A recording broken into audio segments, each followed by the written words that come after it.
जम जस जम्मि देशे जीर्ण विहाणेन जम्मि कालम्मि नादम जिणेण नियदम जम्मं वा एव मरणं वा तम तस् तम्मि देशे तेन विहाणेन तम्मि कालम्मि कोसकदिवारेदुम् इंदो वा तेजिणिंदो वा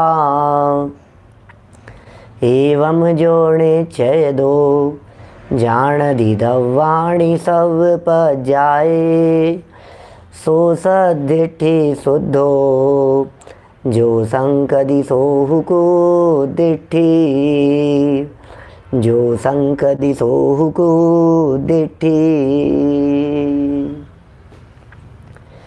क्रमबद्ध पर्याय के संदर्भ में हम लोग यहाँ चर्चा कर रहे थे और हमारी चलती हुई इस चर्चा में काफ़ी बातें आप लोगों के बीच में इस क्रमबद्ध पर्याय से संबंधित की जा चुकी है। आज एक नया विषय जो अकाल मृत्यु से संबंधित है उसकी चर्चा को यहाँ छेड़ना है। क्रमबद्ध पर्याय की चर्चा चले और अकाल मृत्यु की चर्चा न चले, ऐसा मैंने कभी देखा नहीं है। क्योंकि जब जब क्रमबद्ध पर्याय की चर्चा चलती है तो लोग ये ऑब्जेक्शन करते ही करते हैं, फिर अकाल मृत्यु का क्या होगा। सबका जन्म और मरण जैसा भगवान के ज्ञान में झलका है, यदि वैसा ही होगा तो फिर अकाल का क्या होगा। आखिर शास्त्रों में अकाल मृत्यु की चर्चा भी तो आती है, और जब शास्त्रों में आचार्यों ने अकाल मृत्यु की चर्चा की है तो फिर इसका मतलब अकाल मृत्यु होती ही होगी।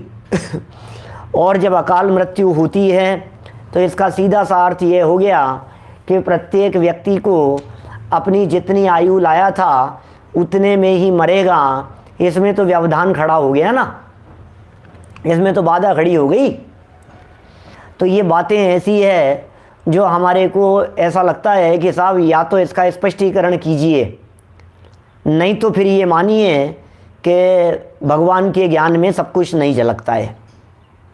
इस संबंध में जो तत्वार्थ सूत्र का सूत्र प्रस्तुत किया जाता है, जो व्याख्या की जाती है, जो तर्क प्रस्तुत किए जाते हैं, हम वहीं से बात को यहाँ आगे बढ़ा रहे हैं।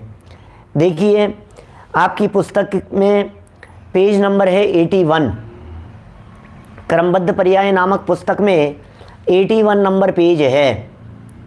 स्क्रीन पर दिखाने की ऐसी कुछ ज़रूरत महसूस नहीं होती। पब्लिक यदि देखना चाहें तो ज़रूर दिखाएं, कोई बात नहीं। लेकिन देखिए आप यहाँ क्या कह रहे हैं। एक 11 नंबर का प्रश्न उठाया है, बहुत सुंदर और मार्मिक प्रश्न है। पहले प्रश्न की चर्चा करेंगे और फिर उस प्रश्न में जो बात कहना चाहते हैं शिष्य, जो पूछना चाहते हैं, उसकी चर्चा करेंगे। क्रमबद्ध पर्याय के ऊपर मेरे पहले भी प्रवचन किए हुए हैं और वो उपलब्ध हैं यूट्यूब पर। मैं आज यहाँ दादा द्वारा लिखित पंक्ति टू पंक्ति पढ़कर इस विषय का स्पष्टीकरण करने का प्रयास करना चाहता हूँ। बहुत मार्मिक प्रकरण है। प्रश्न उठाया, जब सुख दुख जीवन मरण सब कुछ नियत है। आपने पढ़ा है ना पहले अमृत चंद्राचार्य के कलश में, सर्वम सदैव नियतम भवति स्वकीय कर्मोदयान मरण जीवित दुख सौख्यम अज्ञानमेतदिहि यत्तु परे परस्य कुर्यात् पुमान मरण जीवित दुख सौख्यम। ये तो अभी कुछ दिन पहले मोक्ष मार्ग प्रकाशक में भी टोडरमल जी साहब ने उद्धृत किया था। जब सुख दुख जीवन मरण सब कुछ नियत, नियत माने निश्चित हैं, स्वकाल में ही होते हैं, तो फिर अकाल मृत्यु नाम की तो कोई चीज़ ही नहीं रही। जबकि शास्त्रों में अकाल मृत्यु की चर्चा आती है।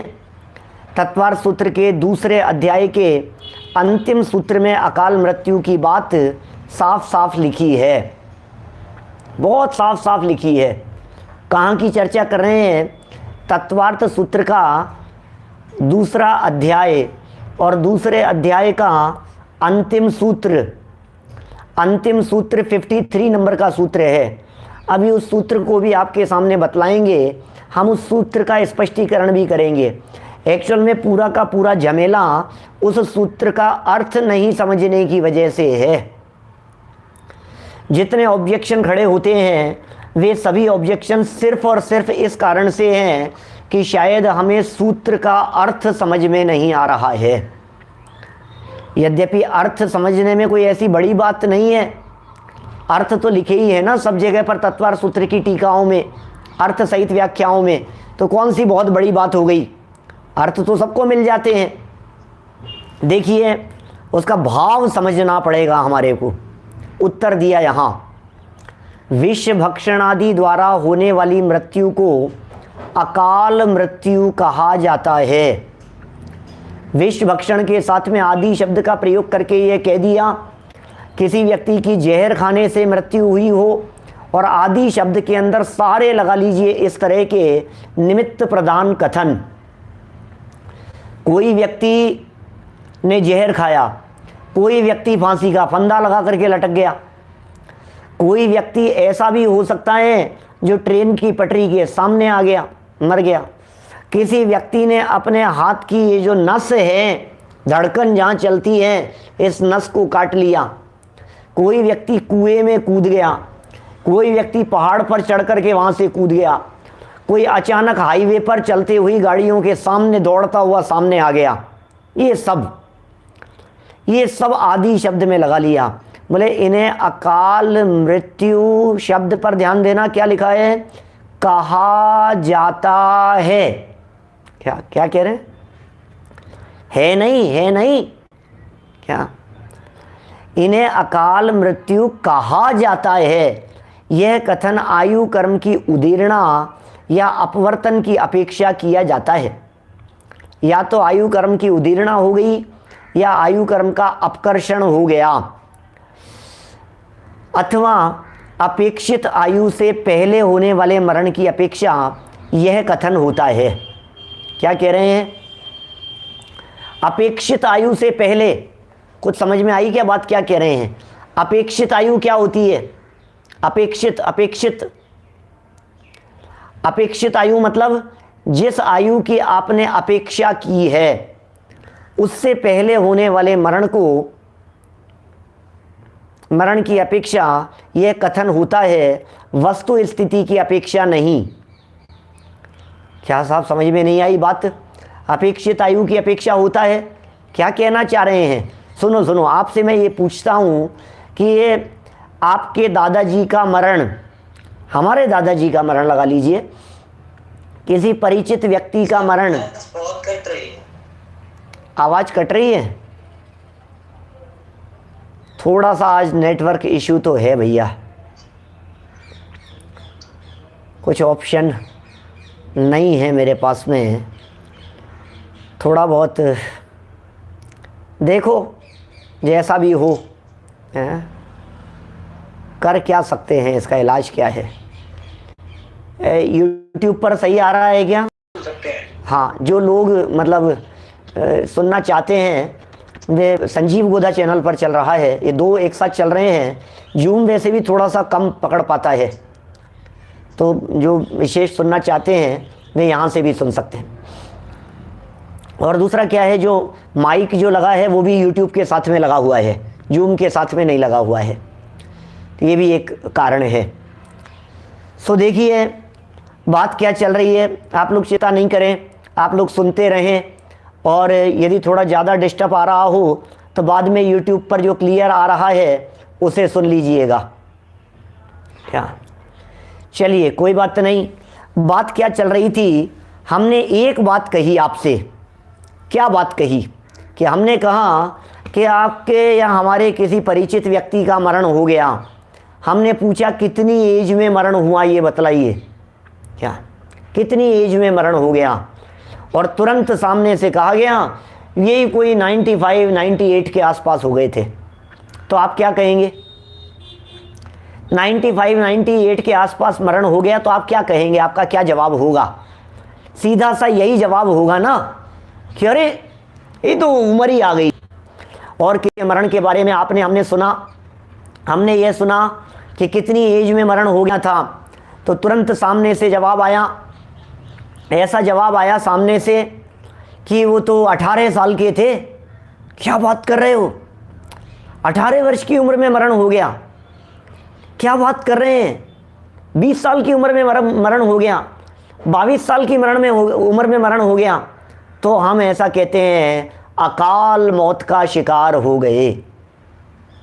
क्या इसका मतलब अकाल मौत किसका नाम है कि अपेक्षित आयु, माने हमने हमारे दिलो दिमाग में जो सोच रखा था कि इतनी होनी चाहिए, 70-80 के आसपास यदि मर रहा है, 80-90-85 के आसपास मर रहा है तो समय से मर गया, और ऐसा लगता है 20-25 के आसपास एज में मरा है तो लगता है क्या, नहीं ये तो 20-25 के आसपास मर गया तो अकाल मरण हो गया, ऐसा लगता है। ये बात कह रहे हैं भैया, ये तो सिर्फ कथन है, एक्चुअलिटी में जाकर के देखो क्या पोजीशन है, भगवान के ज्ञान में जाकर के देखो। जब आप भगवान के ज्ञान में जाकर के देखेंगे, अरहंत भगवान, सिद्ध भगवान के ज्ञान की अपेक्षा से बात करेंगे, तो फिर वो तो स्वकाल ही कहलाएगा। जिस काल में मरण होना था उसी काल में मरण हुआ है। आयु कर्म के अपवर्तन, उदीर्णा, अपवर्तन जानते हैं क्या होता है? अपवर्तन और उदीर्णा ये दो महत्वपूर्ण शब्द हैं अकाल मृत्यु के प्रकरण में। एक बार इन दोनों शब्दों को अच्छे से समझ लेवें, अपवर्तन क्या होता है और उदीर्णा क्या होती है। अपवर्तन माने होता है ज़्यादा समय की आयु बंधी थी और वो घट कर के कम रह गई, और पूरे के पूरे बाकी के निषेक जो ऊपर वाले कर्म थे वे पूरे के पूरे कर्म नष्ट हो गए, ये कहलाता है अपवर्तन। क्या अपवर्तन माने बांधी तो थी 70 वर्ष की उम्र और मर गया 30 वर्ष की उम्र में, 25 वर्ष की उम्र में, कि पंडित जी इज इट पॉसिबल? कि यस इट इज़ पॉसिबल, ये संभव है, बिल्कुल 100% संभव है। कोई व्यक्ति जन्म लेते समय 70 साल की उम्र लेकर के आया, 75 साल की, 80 साल की उम्र लेकर के आया, और वह व्यक्ति 70-80 साल की उम्र लाने के बाद भी क्या 25-30 वर्ष की उम्र में ही मर गया, हो जाता है, ऐसा हो जाएगा। तो उसे क्या कहेंगे कि उदीर्णा हो गई आयु कर्म की, उदीर्णा हो गई, अपवर्तन हो गया। या तो उदीर्णा कहिए या अपवर्तन कहिए।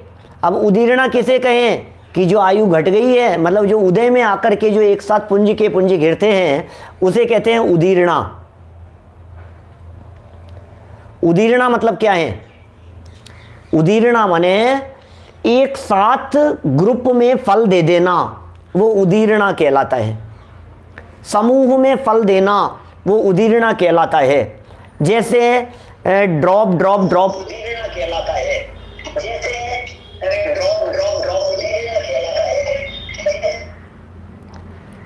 एक एक ड्रॉप पानी की गिर रही थी नॉर्मल, और अचानक झटके से गिर गई, तो ये उदीर्णा है।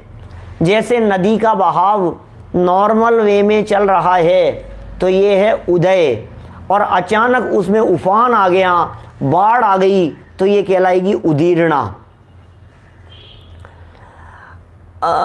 कहीं एक एक बूंद बूंद करके टपक रहा था और अचानक बहुत सारा एक साथ गिर गया, ये कहलाएगी उदीर्णा।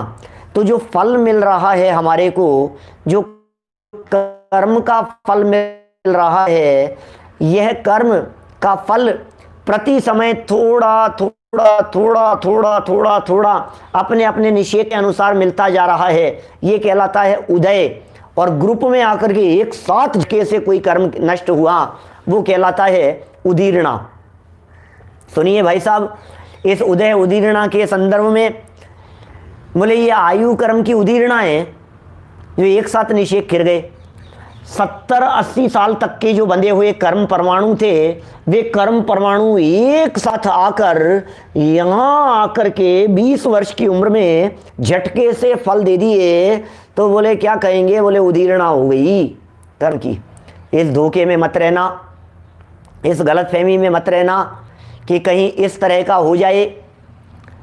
ऐसा बिल्कुल नहीं है, ऐसा संभव नहीं है कि आप ट्रेन की पटरी के सामने जाकर के खड़े हो जाएं, बैठ जाएं और बोले आने दो, ट्रेन गुजरने दो, मेरी तो जितनी आयु होगी तभी मरूंगा।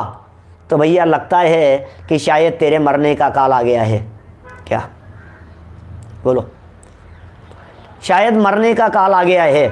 कोई व्यक्ति ऐसा नहीं समझ ले वे मेरी तो उम्र, ज्योतिषी जी थे उन्होंने बतलाई थी 80 साल की उम्र है, 82 साल की उम्र है तुम्हारी, उससे पहले तुम नहीं मरोगे, ये उन्होंने कही थी, मेरी जन्म कुंडली में दिख रही है। कई ज्योतिषियों से पूछा, सबने बतलाया उम्र बहुत लंबी है, उम्र बहुत लंबी है। तो बताओ मैं जहर खा लूँगा तो बचूंगा कि मरूंगा? हैं, मैं जहर खा लूंगा तो मरूंगा कि मर ही जाएगा? अरे सब उदीर्णा हो जाएगी उसकी। क्या यदि जहर खा लेगा तो बच नहीं पाएगा? इस गलत फहमी में मत रहना। कोई व्यक्ति जहर खा ले तो बचेगा नहीं, क्योंकि उसका काल ही आ गया है। यही बात हमारे को बारीकी से यहाँ समझनी चाहिए। देखिए, लेकिन वस्तु स्थिति की अपेक्षा बात करो तो क्या केवल ज्ञानी के ज्ञान में नहीं झलक रही है बात कि आयु कर्म बांधेगा इतना, इतने समय बाद में इसके इतना उदय में आ जाएगा? ये बात नहीं झलक रही है क्या इसके? क्या 10th फ्लोर से कूद जाऊंगा तो बच जाऊंगा मैं? कैसे बच जाएगा? मरने का काल आ गया है तेरा, ऐसा स्पष्ट समझ लेना चाहिए। देखो बात क्या कह रहे हैं, वस्तु स्थिति की अपेक्षा ये बात नहीं है। क्या अपवर्तन का अर्थ यह है एक साथ आयु कर्म के निषेक खिर कर कम हो जाना, यह अपवर्तन कहलाता है। देखिए, क्योंकि केवली भगवान के ज्ञान में तो जिस काल उसका मरण होना ज्ञात हुआ था उसी काल में हुआ है, अतः वे भी स्वकाल मरण ही है, अकाल मरण नहीं है। भगवान के ज्ञान में तो स्पष्ट झलक रही है ये बात। आप बात भगवान के ज्ञान, क्योंकि क्रमबद्ध पर्याय की चर्चा तो भगवान के केवल ज्ञान की अपेक्षा से की गई चर्चा है ना। क्रमबद्ध पर्याय माने केवल ज्ञान की अपेक्षा से की गई चर्चा। क्रमबद्ध पर्याय की चर्चा माने भगवान के ज्ञान में जो पर्याय जिस समय में आ रही है उसी समय में आएगी। क्या कितने अभी आयु कर्म के संदर्भ में काफी खुलासे मैं यहां करने वाला हूं। किसी भी तरह का भ्रम आपके चित्त में आयु कर्म से संबंधित नहीं रहेगा। क्या माने कितने समय में आयु कर्म का बंधन होगा, कब बांधेगा, कैसे बंधती है आयु, ये सब चीज़ें आपके उपयोग में बिल्कुल स्पष्ट आएगी। इसलिए आप बिल्कुल सुनते जाएं आयु कर्म से रिलेटेड सारी बातें। ये जूम पर थोड़ा बहुत काफ़ी डिस्टर्बेंस यदि हो रहा है तो आप इधर ज्वाइन कर सकते हैं जो चाहें, और वैसे कर भी लिया होगा शायद आप लोगों ने, मुझे ऐसा लगता है। बहुत सारे लोग हैं अभी, क्योंकि बीच बीच में वो डिस्कनेक्ट भी हो जाता है, गोला घूमता है, बंद हो जाता है, फिर दोबारा रिकनेक्ट होता है, तो डिस्टर्बेंस तो चल ही रहा है ना। देखिए क्या कह रहे हैं, तत्वार्थ सूत्र में भी आयु कर्म की स्थिति के अपकर्षण की बात ही कही है, अपवर्तन की बात ही कही है। क्या आयु कर्म के अपवर्तन और अपकर्षण की ही बात कही है। तत्वार्थ सूत्र के जिस सूत्र में उक्त चर्चा आई है वह इस प्रकार है। मैं हमारे विद्यार्थी वर्ग से कहना चाहता हूं, एक बार इस सूत्र को गहराई से समझ लेना। ये सूत्र क्या कह रहा है याद भी करना। बहुत सारे बच्चों को तत्वार्थ सूत्र याद भी होगा। औपपादिक चरमोत्तम देहा संख्येय वर्षायुषोन पवर्त्यायुषः। क्या कह रहे हैं, औपपादिक चरमोत्तम देहा असंख्येय वर्षायुषोन पवर्त्यायुषः। औपपादिक सूत्र का अर्थ बतला रहा हूं। औपपादिक चरम उत्तम देहा औपाधिक चरम उत्तम देह असंख्येय वर्ष आयुष्य, असंख्यात वर्षों की आयु वाले। अन अपवर्त्य आयुष्य, अन माने नहीं, अपवर्त्य आयु का अपवर्तन नहीं होता। यहां से लोग ऐसा निकालते हैं, देखो देखो लिखा है इनके अकाल मृत्यु नहीं होती। अरे भाई ये सूत्र तो आयु कर्म के अपवर्तन के संदर्भ में है, ये तो आयु कर्म के अपवर्तन के संदर्भ में कही गई बात है। इनकी आयु कर्म का अपवर्तन नहीं होता। बोले किनकी आयु कर्म का अपवर्तन नहीं होता? तो सुनो ध्यान से, सूत्र का अर्थ औपपादिक। आप जानते हैं औपपादिक क्या होता है? औपपादिक माने उपपाद जन्म वाले। उपपाद जन्म वाले कौन होते हैं? ये उपपाद जन्म क्या होता है? जन्म 3 प्रकार के हैं, सम्मूर्छन, गर्भ और उपपाद। उपपाद जन्म में बच्चे नहीं होते, उपपाद जन्म में लंबे चौड़े पैदा होते हैं, उपपाद जन्म में सीधे जवान ही पैदा होते हैं। ऐसा उपपाद जन्म होता है एक। किसके होता है? इसी तत्वार्थ सूत्र में उमा स्वामी आचार्य ने इसी दूसरे अध्याय में पहले बतलाया है। भोग भूमि के जीवों का तो गर्भ जन्म है, लेकिन हम बात कर रहे हैं उपपाद जन्म। देव नारकाणाम उपपाद है, क्या ऐसा सूत्र है?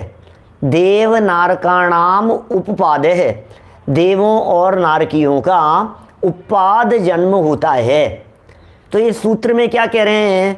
औपपादिक। औपपादिक मतलब देव और नारकी, ठीक है। फिर दूसरा शब्द दिया चरम उत्तम देहा।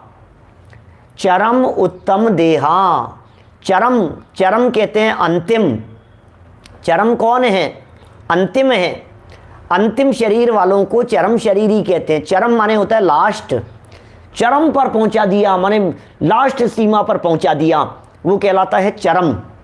चरम शरीरी, चरम देहा माने जिनका अंतिम शरीर है, ऐसे जीव।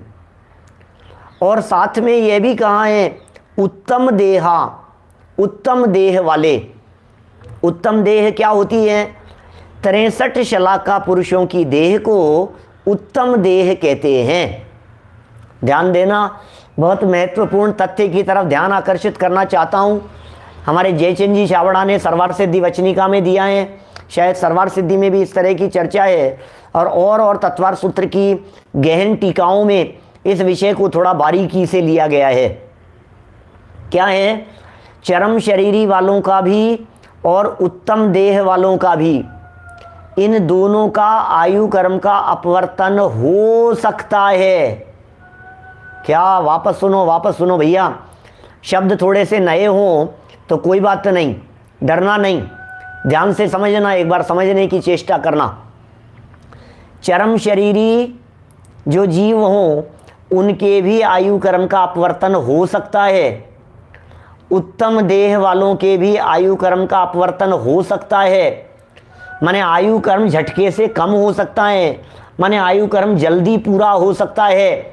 ऐसी परिस्थिति अचानक आ सकती है कि आयु कर्म हो गया पूरा, ये संभव है। किनके? चरम शरीरी के भी और उत्तम देह वालों के भी। लेकिन सूत्र तो कुछ और कह रहा है। ये सूत्र तो ये कह रहा है कि इनके अपवर्तन नहीं होता। विषय थोड़ा सा गंभीर है, इसलिए पॉइंट बनाइए, नोट कीजिए, एक एक शब्द को अपने दिमाग में सेट करने का प्रयत्न कीजिए। क्या कह रहे हैं? औपपादिक चरम उत्तम देहा। औपपादिक शरीर, औपपादिक जन्म वाले देवनार की, चरम उत्तम देह वाले नंबर 2, नंबर 3 असंख्यात वर्षों की आयु वाले। 3 बातें हो गई ना, औपपादिक जन्म वाले, चरम उत्तम देह वाले और असंख्यात वर्षों की आयु वाले। बोले इनके अकाल मौत नहीं होती, इनके आयु कर्म का अपवर्तन नहीं होता, ये कहना चाह रहे हैं। सूत्र कह रहा है ये, इनके आयु कर्म का अपवर्तन नहीं होगा इनके। इसमें जो बीच वाला जो नंबर दिया है, पहला देव नारकी, इसका मतलब देव और नारकी जीव जब आयु कर्म का उपभोग कर रहे हों, जब आयु कर्म को भोग रहे हों, तो वे मर नहीं सकते।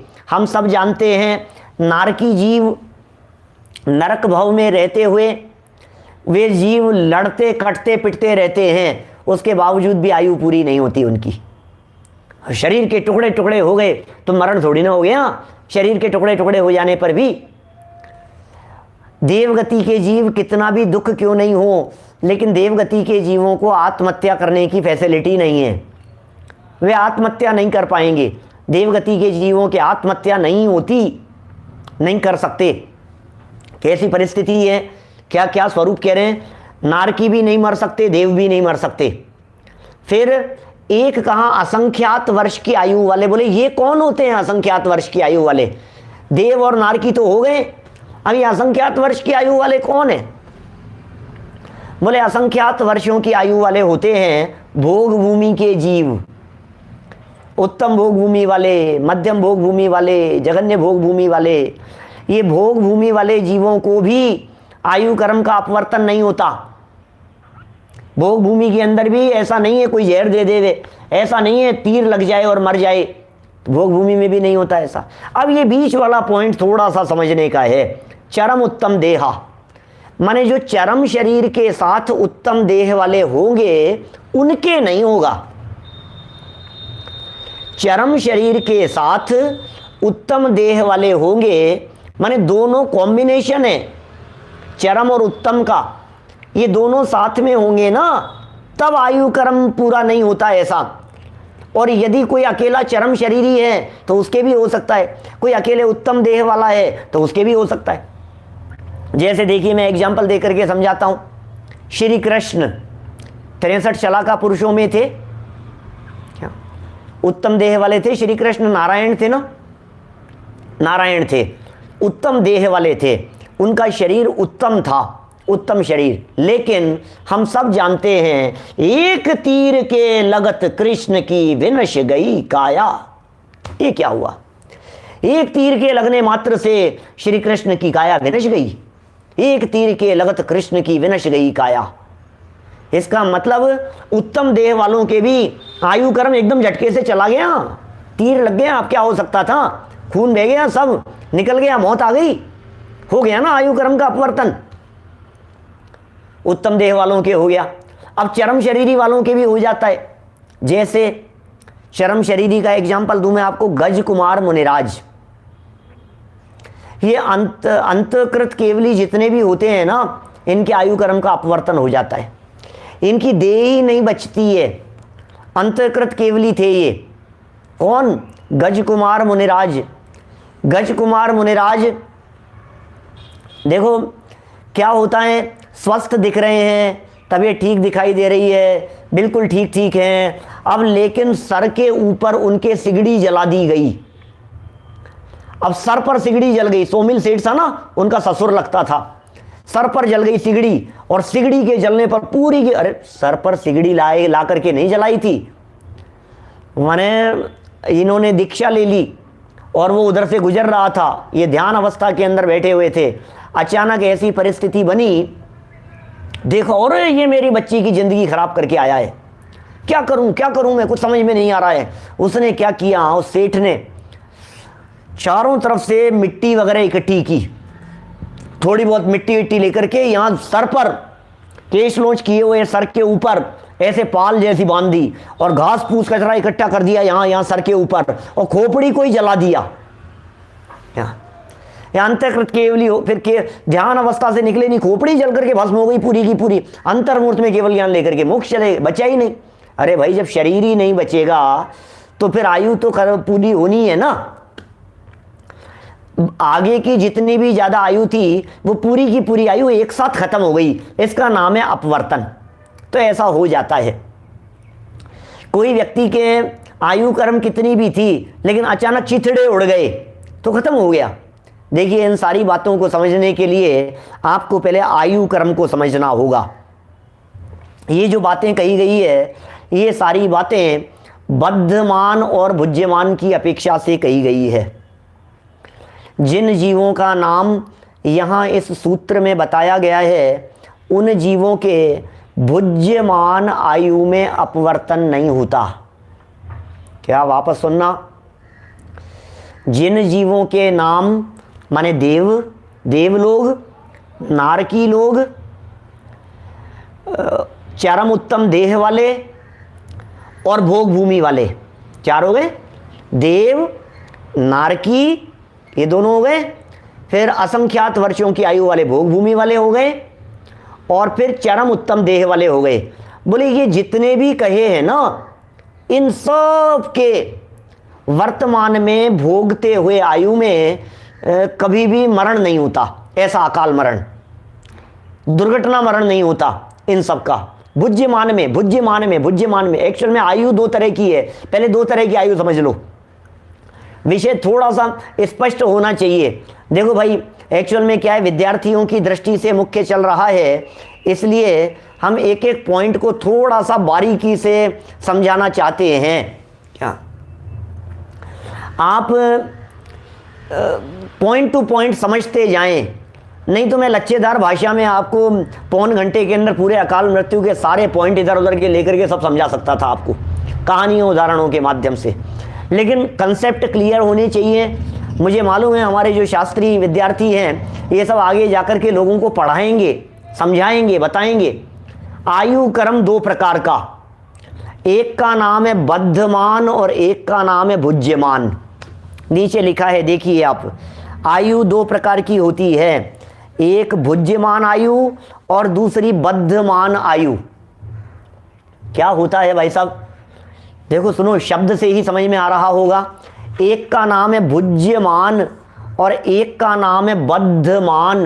भुज्य भोगी जा रही है, भोग रहे हो, वो भुज्य है, भोग रहे हैं, भुगत रहे हैं ना अपन। अभी आयु चल रही है कि नहीं, अपने आयु कर्म का उदय आ रहा है कि नहीं, बोलो बच्चों, आ रहा है साहब। अभी आयु कर्म का उदय नहीं आ रहा होता तो बोले जिंदा थोड़ी ना होते, आयु कर्म का उदय नहीं होता तो। प्रति समय आयु कर्म का उदय आ रहा है। दादा की लाइनें, अंजुली जल सम जवानी क्षीण होती जा रही, प्रत्येक पल जर जर जरा नजदीक आती जा रही। इसका मतलब प्रत्येक पल आयु अंजुली में से जिस तरह से जल की बूंद बूंद गिरती है, इस तरह से आयु खत्म होती जा रही है, हम भोग रहे हैं उसे। ये भुज्यमान आयु है। ये उसी तरह से आयु घट रही है जिस तरह से दीपक जलने पर बूंद बूंद करके दीपक का तेल खत्म होता चला जाता है। क्या, जिस तरह से मोमबत्ती है, मोमबत्ती कैंडल, वो कैंडल में जब वो जलती है तो एक एक बूंद बूंद करके, अंश अंश करके वो सब प्रकाश के साथ में नष्ट होता चला जाता है, और थोड़ी देर बाद में मोमबत्ती आधी रह जाती है, और कम रह जाती है, और कम रह जाती है, खत्म हो जाती है। ये कौन सी आयु कह रहा हूं मैं, भुज्यमान। एक दूसरी आयु है जैसे कहते हैं बद्धमान। ये क्या होती है, ये बद्धमान क्या चीज है, बद्धमान कहते हैं बंधी हुई को, बद्धमान कहते हैं जैसे भोग नहीं रहे हैं, वो बद्धमान आयु है। एक्चुअल में बात ऐसी है कि किसी भी व्यक्ति के साथ में एट ए टाइम दो आयु हो सकती है। पहले जब हमने आपको वो जो बतलाया था भामंडल की चर्चा, चंद्र प्रभु पूजन के आधार पर जब ये बात बतलाई थी, भामंडल की द्युति जगमगात, भवि देखत निज भव सात सात। जब ये बतलाया था ना भामंडल की द्युति के बारे में, भामंडल के बारे में, 7 भव दिखते हैं, आगामी भव दिख जाते हैं, 3 भव भूत के, 3 आगे तक के दिख जाते हैं। तब भी हमने बात कही थी एक व्यक्ति के साथ में एट ए टाइम 2 आयु हो सकती है। कौन कौन सी, एक जिसे मैं भोग रहा हूं और दूसरी आयु वह जो आयु अगले जन्म में मुझे जाकर के भोगनी है। तो एक जिसे भोग रहा हूं और दूसरी मुझे जिसे अगले जन्म में जाकर के भोगनी है, वो भी हो सकती है। ये कब हो सकती है, जिसने आयु बांध ली हो। आयु कर्म का बंधन कैसे होता है? कि आयु कर्म का बंधन होता है त्रिभाग में, वर्तमान आयु के त्रिभाग में। अभी कोई कुछ और कह रहे थे सामने से, ये कह रहे थे कि इतने साल में बनती है कि इतने साल में। ये साल का चक्कर नहीं है आयु कर्म के बंधन में। आयु कर्म के बंधन में त्रिभाग का मुख्य स्थान है। तीसरे भाग में आयु कर्म का बंधन होता है। ये क्या होता है त्रिभाग? ये त्रिभाग क्या चीज़ है? सुनो, हम वर्तमान में जितनी आयु लेकर के आए हैं, जितनी भी आयु हम वर्तमान में लेकर के आए, उस आयु को तो भोग ही रहे हैं अपन। अब यदि वो आयु मान लीजिए 90 वर्ष की लेकर के आए, उदाहरण के तौर पर 90 वर्ष की आयु लाए, तो इसका त्रिभाग क्या होगा? तो आचार्यों ने समझाया कि इस आयु को जो 90 की लाए हो आप, उसके 3 हिस्से कर लो। 90 वर्ष के 3 हिस्से किए, 30, 30 और 30, 30, 30, 30। 90 वर्ष की चल रही है हमारी अभी रनिंग आयु। अब क्या होगा? ये त्रिभाग माने क्या है? पहला खत्म हो गया भाग, दूसरा भाग खत्म हो गया। अब जिग्नेश भाई, पहला भाग खत्म हो गया, दूसरा भाग खत्म हो गया। अब तीसरा जो भाग है ना, इस तीसरे भाग के प्रथम अंतर मुहूर्त का नाम है त्रिभाग। तीसरा भाग नहीं। 90 वर्ष की यदि हमारी आयु थी, तो 60 वर्ष की आयु में माने 2 भाग पूरे हो जाने पर तीसरे भाग के प्रथम अंतर मुहूर्त में आयु कर्म के बंधन का काल होगा। 60 वर्ष अंतर मुहूर्त में, ठीक है। किसी की 81 हो तो 54 हो जाएगा। किसी की यदि 60 हो तो उसका त्रिभाग कब आएगा? कि 40 में आएगा। किसी की यदि 75 वर्ष की लेकर के आया था आयु, तो उसका त्रिभाग कब आएगा? 50 वर्ष में आएगा। कोई व्यक्ति यदि 45 वर्ष की ही एज लेकर के आया है, तो उसकी नई आयु बंधने के लिए काल कब आया था? कब आएगा उसका नई आयु बंधने के लिए काल? बोले 30 वर्ष में आ जाए। 45 वर्ष लाया है तो 3 हिस्से होंगे ना, 15, 15, 15, तो 30 में आ जाएगा उसका काल। एक चीज तो समझ में आ गई, त्रिभाग के अंदर आयु कर्म का बंधन होता है। एक बात विशेष समझना, यदि उस त्रिभाग में आयु कर्म के योग्य परिणाम नहीं हो कदाचित, क्या आयु कर्म के योग्य परिणाम नहीं हो कदाचित, अभी क्रमबद्ध समझाऊंगा, अभी क्रमबद्ध जुड़ेगी इसके साथ में। आयु तो समझ में आवे, आयु समझ में आएगी तो फिर क्रमबद्ध में कोई बाधा नहीं है, भगवान के ज्ञान में झलक रही है। इतना सा वाक्य है वो तो। सुनो, अभी 60 वर्ष 90 थी, 60 वर्ष की उम्र में नहीं आई परिस्थिति, नहीं बंधी आयु। तीव्र लेश्या के परिणामों में नहीं बनती, अति मध्यम मंद लेश्या के परिणामों में आयु कर्म नहीं बंधती, योग्य नहीं होते उस तरह के परिणाम, तो नहीं बंधी। तो क्या होगा? अब भाई साहब ये जो बच्चा है ना 30, 30, 30, जो 60 तो निकल गया, अब जो बचा हुआ है, इस बचे हुए के वापस 3 हिस्से कर लो, और 2 बीत जाने पर फिर वो चांस आएगा त्रिभाग में। फिर भी नहीं हुआ तो बचे हुए आयु के फिर 3 हिस्से कर लो, और फिर भी नहीं हुआ तो बची हुई आयु के फिर 3 हिस्से कर लो। 2 पूरे हो जाने पर तीसरे हिस्से में, ऐसी स्थिति बनती है। और अंतिम अंतर मुहूर्त में तो ये जीव आयु पूरी होने के पहले पहले नई आयु को बांध ही लेता है। क्या आयु कर्म के बंधन तो किसी भी समय हो सकते हैं हमारे वर्तमान परिणामों के हिसाब से। अब देखिए, इसका मतलब ये हो गया कि साहब हमारे आयु कर्म बंधी या नहीं बंधी की क्या पता, बंध भी सकती है। आपकी कितनी थी, हर व्यक्ति की कंडीशन अलग अलग है ना, कितनी एज लेकर के आया था और कितनी में बंधेगी, ये सबकी पोजीशन अलग अलग है ना, हम कह नहीं सकते। तो आयु कर्म कभी भी बन सकता है, इसलिए भी अलर्ट, हमेशा सावधान रहिए, कभी भी आयु कर्म का बंधन हो सकता है। जरा देखिए, ये सब जो बातें हैं, एक हो गई बद्धमान और एक हो गई भुज्यमान। क्या? एक बद्धमान हो गई, एक भुज्यमान हो गई। अब सुनना क्या कह रहे हैं जो भुज्यमान है उसमें तो इनके आयु कर्म का अपवर्तन नहीं हो सकता। देवों के, नारकियों के जो सूत्र के अंदर बात कही है उनके तो हो नहीं सकता यदि भोगना चालू कर दिया तो। लेकिन यदि भोगना चालू नहीं किया, भोगना चालू नहीं किया, माने यदि वो पैकेट बंद है अंदर आयु कर्म का स्टोर में, जिंदगी तो चल रही है मनुष्य की, और एक बंधा हुआ नेक्स्ट आयु, नेक्स्ट बर्थ की आयु यहां बंधी हुई है, अभी इसी जगह पर हमारे यहां बंधी हुई है, हमने अगले जन्म की बांध ली पहले ही, अभी तो लाइफ चली रही है ना हमारी। जैसे मान लीजिए 90 वर्ष की थी मान लीजिए, तो 90 में 60 निकल गए और नई आयु बांध ली हमने, देवगति की बांध ली, नरक की बांध ली, कोई भी, तो आयु बंध गई, पैकेट बन गया। अब 30 साल तो और जिंदा रहेगा अभी, तो बोले बचे हुए 30 साल में ये जो बंदी थी ना, नरक बंध गई थी, देव बंध गई थी, बोले उसमें उत्कर्षण अपकर्षण संभव है, उसमें बदलाव हो जाता है।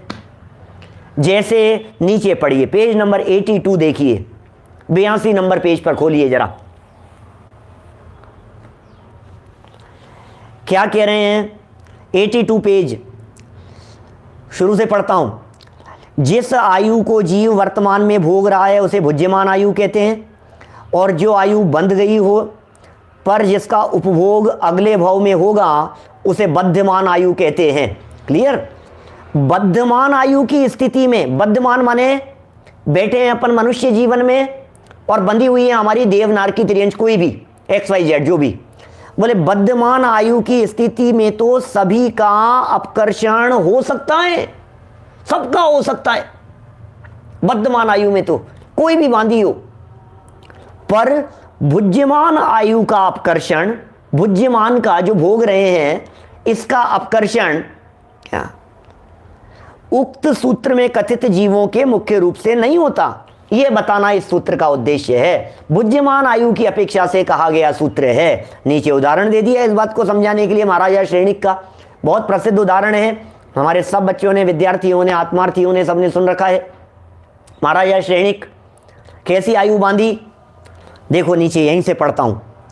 राजा श्रेणिक ने 33 सागर की नरक आयु की स्थिति बांधी थी, 33 सागर की 7वें नरक की आयु बांध ली भाई साहब। यशोधर नाम के मुनिराज थे, उन मुनिराज के गले में मरा हुआ सर्प डाला, और फिर क्या हुआ, मरा हुआ सर्प डालने पर 3 दिन तक वो सर्प डला रहा, और ऐसा कर्म बांधा उन्होंने, 7वें नरक की आयु बांध ली, और उसका अपकर्षण होकर बाद में परिणाम बदल गए, बाद में परिणाम सुधर गए। परिणाम सुधर गए तो क्या हुआ, अरे फिर तो भगवान महावीर स्वामी के समूह शरण में प्रथम श्रोता थे, आपको मालूम है। महाराजा श्रेणिक भगवान महावीर स्वामी के समूह शरण में दिव्य ध्वनि सुनने के लिए जाते थे, ऐसा सुनते हम 60,000 प्रश्न किए उन्होंने भगवान महावीर स्वामी से। फिर आयु कर्म का क्या हुआ, अपकर्षण होकर 84,000 वर्ष की रह गई, मात्र 84,000 वर्ष की। 33 सागर की बांधी हुई आयु घट करके कितनी सी रह गई, सिर्फ 84,000 वर्ष की रह गई। पर यह पूर्व भव में ही हुआ था, मतलब मनुष्य जन्म में ही जब वे थे उसी समय ये बात पॉसिबल हुई थी। नरक आयु का उपभोग आरंभ होने के बाद उसका अपकर्षण संभव नहीं है। अब अभी नरक आयु यदि वे चालू कर देते, मान लीजिए मर करके नरक में पहुंच जाते, तो फिर थोड़ी ना हो सकता था कुछ भी, फिर परिवर्तन नहीं हो सकता। कोई व्यक्ति यहां से देवगति में पहुंच गया, बोले अब बदलाव नहीं हो सकता, अब तो जितनी लाया है, जैसी लाया है वैसी की वैसी ही भोगनी पड़ेगी। कोई भोग भूमि के अंदर चला गया यहां से मर करके जीव, बोले जितनी लेकर के आया है उतनी की उतनी ही भोगनी पड़ेगी। कोई जीव नरक में चला गया, बोले जितनी लाया है उतनी ही भोगनी पड़ेगी। कोई व्यक्ति चरम उत्तम देह वाला है, तो बोले जितनी लाया है उतनी ही भोगनी पड़ेगी। चरम उत्तम दोनों साथ में हो तो जितनी लाया है उतनी ही भोगनी पड़ेगी। देखिए, नरक आयु का उपभोग आरंभ होने के बाद उसका अपकर्षण संभव नहीं है, जबकि उक्त सूत्र में कथित जीवों को छोड़कर, माने जिनकी बात कही है ना, कौन कौन बच गए ये बतलाइए जरा।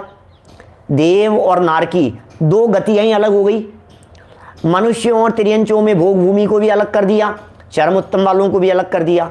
अब कौन बच गए? बोले कर्म भूमि के मनुष्य और तिर्यंच। क्या? कर्म भूमि के मनुष्य और तिर्यंच ये कह रहे हैं सूत्र में कथित जीवों को छोड़कर अन्य जीवों की, माने कर्म भूमि के मनुष्य तिर्यंचों की, मतलब हम आप जैसे जीवों की आयु का अपकर्षण उसी भव में भी हो जाता है। वर्तमान भव में भी आयु कर्म का अपकर्षण हो जाता है, हमारे आयु कर्म का अपकर्षण हो सकता है। साधारण हम जैसे लोग जो हैं, कोई व्यक्ति आकर के सामने से बंदूक से गोली चलाएगा, यहां गोली लगी, यहां गोली लगी, आयु कर्म खत्म, छुट्टी। ये क्या हुआ? इसका मतलब बद्धमान में परिवर्तन नहीं होगा, सॉरी बुज्यमान में परिवर्तन उनके नहीं होगा, देवनार की भोगभूमि वालों के।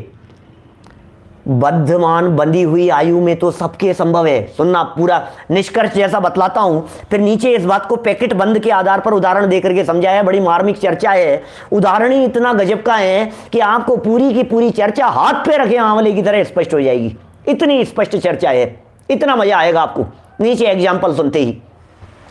अभी तो इसकी चर्चा कल भी करूंगा, क्रमबद्ध इसकी अकाल मृत्यु की चर्चा, क्योंकि खत्म नहीं हुआ है प्रकरण। एक से एक ऐसे तर्क देंगे अकाल मृत्यु के संदर्भ में और इतने उदाहरणों से समझाएंगे कि आपके सारे पानी पानी हो जाएगा अकाल मृत्यु का विषय। ऐसा देखो क्या कहा, यह संपूर्ण चर्चा, ये पूरी की पूरी चर्चा आयु के अपकर्षण की है। इससे क्रमबद्ध पर्याय की निश्चितता में कोई अंतर नहीं पड़ता। अब लो आ गई क्रमबद्ध पर्याय की बात। माने आयु कर्म के उत्कर्षण अपकर्षण से या अन्य कर्मों में होने वाले संक्रमण से क्रमबद्ध पर्याय में क्या फर्क पड़ जाएगा? कैसे फर्क पड़ जाएगा बताइए मुझे। कि नहीं साहब बदल गई ना। अरे बदल गई तो बदल गई वाली छप गई दिमाग में, भगवान के ज्ञान में झलक रही है, उसमें क्या दिक्कत है? मैं आपसे पूछता हूं, मान लीजिए अभी हमने कोई चीज की घोषणा की, किसी भी चीज के बारे में, ऐसा होता है किसी चीज के संदर्भ में हमने घोषणा की, तारीख की घोषणा की हमने, ये काम इतनी तारीख को होगा, कर देते हैं। कई बार योजना बना लेते हैं, घोषणा कर देते हैं, आयोजन की तिथियां निश्चित हो जाती है। तो हमने पूछा भैया ये कितने तारीख को होगा? बोले 25 नवंबर को। ठीक है कि हाँ साहब 25 नवंबर को होगा। फिर क्या हुआ, थोड़े दिन बाद में 2-4 दिन भी निकले और फिर ये कहा कि नहीं नहीं वो क्या है, तारीख बदल गई और 25 नवंबर से बदल करके और वो 27 नवंबर रख दी। ये क्या हुआ? अब मैं आपसे पूछता हूं तो आपको दोनों बातें आपके ज्ञान का विषय है या नहीं? नहीं नहीं साहब जब पता लग गई तो बदल कैसे सकती है, और यदि बदल गई तो फिर पता कैसे होगी? अरे भाई 25 ज्ञान में झलक रही थी, 25 नक्की थी तो 25 झलक रही थी, 27 हो गई तो 27 भी झलक रही है। भगवान के ज्ञान में तो सभी बातें झलकेगी ना। ये व्यक्ति ऐसा कर्म बांधेगा, फिर इतना ही उदय में आएगा, फिर इतने में ही खिर जाएगा। ये सारी बातें तो भगवान के ज्ञान में स्पष्ट झलक रही हैं। बोलो भगवान के ज्ञान में क्या अधूरी बात झलकती होगी? भगवान के ज्ञान में अकेला क्या रिजल्ट झलकता होगा? भगवान के ज्ञान में उनकी पूरी आगे पीछे की बातें नहीं झलकती होगी। भगवान के ज्ञान में ये तो झलका होगा कि राजा श्रेणिक 84,000 वर्ष की आयु वाले हैं, लेकिन ये नहीं झलकेगा कि 33 सागर की बांधी थी उन्होंने। बोलो पूरी झलकेगी ना। 33 सागर की बांधी थी ये भी, अरे उनके ज्ञान में तो सभी कुछ झलक रहा है, उनके ज्ञान में तो पूरी की पूरी पोजीशन एज इट इज झलक रही है। 33 सागर की बांधेगा, फिर कैसे परिणाम बदलेंगे, फिर परिणामों के बदलने से इसका कर्म बदल जाएगा, फिर कर्म के बदल जाने से फिर ऐसा ऐसा हो जाएगा। अरे कोरोना की परिस्थितियों के अंदर सारे प्रोग्राम नहीं बदल गए? 1.5 2 साल आगे तक के मेरी डेट्स निश्चित रहती थी, 2 साल आगे तक की सारे के सारे प्रोग्राम, 2 साल आगे तक के प्रोग्राम नक्की हैं। कौन से समय में कहां जाना है, कौन से समय में कहां जाना है। 2 साल आगे के वहां की अष्टानी का वहां पर है, वहां की 2 साल बाद तक के आगे के 10 लक्षण आगे तक के नक्की हैं, वो कार्यक्रम वहां का नक्की है। एक एक साल भर की तो ऐसी डेट्स नक्की रहती थी कि बीच में खिसकती नहीं थी। अब खत्म हो गई सबकी सब। ये क्या हुआ? घर बैठे आप लोगों के साथ में, क्या करें? ऐसा हुआ था फिर ऐसा हो गया। देख क्या कह रहे हैं, अब इस बात को समझाने के लिए, इस प्रकरण को समझाने के लिए 2-3 मिनट और लगेंगे। जब तक ये उदाहरण नहीं सुनेंगे आप, तब तक आपको बात बिल्कुल समझ में अच्छी से आएगी नहीं। सुनो जरा, अब 2 आयु हो गई, एक बद्धमान और एक भुज्यमान। पैकेट के एग्जाम्पल से यहां समझाया है, पैकेट के एग्जाम्पल से। देखिए यहीं पढ़ता हूं दादा के शब्दों में ही, बड़े सुंदर शब्द हैं, इन्हीं शब्दों से सुनते हैं हम। जिस प्रकार जब हम किसी दुकानदार के पास खरीदा हुआ सामान पसंद न आने पर वापस करने जाते हैं, जा सकते हैं, कोई खरीदा हुआ सामान है, पसंद नहीं आया, किसी दुकानदार के पास में चले गए, वापस करने के लिए जाते हैं, तो वह पैकेट बंद सामान तो सभी वापस कर लेता है। तो चलो यार ये पैकेट बंद था, ये तो वापस दे दो, पैक का पैक ही है, कोई बात नहीं, अभी सील पैक है, वापस ले लिया। पर पैकेट खुल जाने पर कुछ सामान तो वापस कर लेता है और कुछ नहीं करता है। बोलो, पहले पैकेट की बात समझ लो आप, फिर उसी प्रकार से नीचे पढ़ेंगे अपन। पैकेट की बात समझ लीजिए, हम बाजार से चाय का पैकेट खरीद करके लाए, बराबर, 2-3 पैकेट खरीद करके लाए, 2 पैकेट खरीद करके लाए चाय के। फिर क्या हुआ, हमने एक पैकेट को खोला और चाय बना करके पीना शुरू किया, अच्छी नहीं थी, हम गए वापस, हमने कहा भैया ये वापस ले लो, तो वो क्या कहेगा, अरे भाई साहब ये तो पैकेट खुल गया है यार, ये तो वापस नहीं ले पाऊंगा, लेकिन ये पैक है, ये वापस ले सकता हूं। क्या पैक वाला पैकेट आप दे दीजिए, खुला हुआ पैकेट में नहीं ले पाऊंगा। अच्छा, जो बंद पैकेट है उसमें तो किसी को ऐतराज नहीं होता, बंद पैकेट तो हर व्यक्ति ले लेते हैं, बंद को लेने में, उसको रिसीव करने में, उसको चेंज करने में, उसे एक्सचेंज करने में किसी को दिक्कत नहीं है। लेकिन खुले हुए में, बोलो खुले हुए में क्या करें? बोले खुले हुए के अंदर एक बात है, कुछ चीजें ऐसी होती हैं जो खुल जाने के बाद में वापस नहीं लेंगे, लेकिन कुछ ऐसी भी होती है जो खुल जाने के बाद में भी वापस ले ली जाती है। ऐसा भी हो सकता है, जैसे हम बाजार से दाल चावल चीनी लेकर के आए, दाल लाए मान लीजिए बाजार से, हमने कहा यार अच्छी तो है ना, अरे बिल्कुल परफेक्ट, बहुत बढ़िया, गजब की। मैंने कहा यार खराब निकली तो, बोले खराब निकली तो क्या बात कर रहे हो, निकलेगी ही नहीं, कि नहीं निकल जाए तो वापस ले आना। अरे मैं तो इतनी गारंटी दे रहा हूं, बनी हुई दाल ले आना, ऐसा से कह देता है।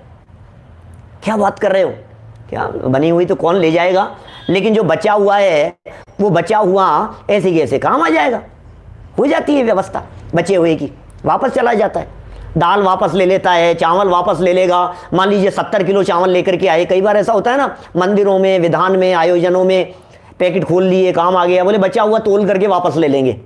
अब ये कह रहे हैं बंद पैकेट माने बद्धमान आयु, बंद पैकेट माने बद्धमान आयु, बोले उसमें तो सब ले लेंगे वापस, सब में हो जाएगा परिवर्तन। अब भुज्यमान माने खुला हुआ पैकेट, बोले खुले हुए पैकेट के अंदर कभी तो हो जाएगा और कभी नहीं होगा। तो खुले हुए पैकेट में यदि वो पैकेट देव का था, खुला हुआ पैकेट, यदि वो नरक आयु का खुला हुआ पैकेट था, यदि वो भोग भूमि का खुला हुआ पैकेट था, तो नो चेंज, उसमें चेंज नहीं होगा। लेकिन यदि वो खुला हुआ पैकेट कर्म भूमि के मनुष्य और तिर्यंच का था, तो ये पॉसिबल है कि उनके आयु कर्म झटके से खत्म हो जाए। क्या ये देखिए नीचे उसी प्रकार पढ़ करके पूरे करता हूं, समय अपना हो गया है। कल इस प्रकरण को और विशेष गहराई से लेंगे और इसमें और बहुत तरह की बातें इस अकाल मृत्यु से रिलेटेड है, उन्हें हम आपके बीच में समझाएंगे। देखिए ये कह रहे हैं उसी प्रकार, जो पढ़ा अभी अपन ने पैराग्राफ, उसी में देखिएगा, उसी प्रकार जिस आयु का उपभोग आरंभ नहीं हुआ है, आयु का उपभोग आरंभ नहीं हुआ है, उसमें तो सभी में अपकर्षण संभव है, सब में अपकर्षण संभव है। पर उपभोग आरंभ हो जाने पर, उपभोग आरंभ हो जाने पर उक्त सूत्र में कथित आयु का अपकर्षण संभव नहीं है, चालू हो जाने पर। यही बात उक्त सूत्र में बताई गई है। सुनो 2 लाइन और पढ़ देता हूं। इससे काल की नियमितता में कोई अंतर नहीं आता और न ही अन्य समवायों की उपेक्षा ही होती है, क्योंकि आयु का अपकर्षण भी तो अन्य समवायों की सापेक्षता से होता है। वस्तुतः यह कथन अकाल मृत्यु का न होकर आयु के अपकर्षण का है। बस ये पूरा का पूरा कथन आयु कर्म के अपकर्षण का कथन है भाई साहब। ये कोई अकाल मृत्यु, अकाल माने कोई समय से पहले हो जावे, इस गलत फहमी में मत रहना। बड़ा मार्मिक प्रकरण है। कल इस विषय को और गहराई से हम चलाने वाले हैं। कई ऐसे उदाहरणों से चर्चा करेंगे जिन उदाहरणों से और पूरा का पूरा विषय पानी की तरह बिल्कुल स्पष्ट हो जाएगा।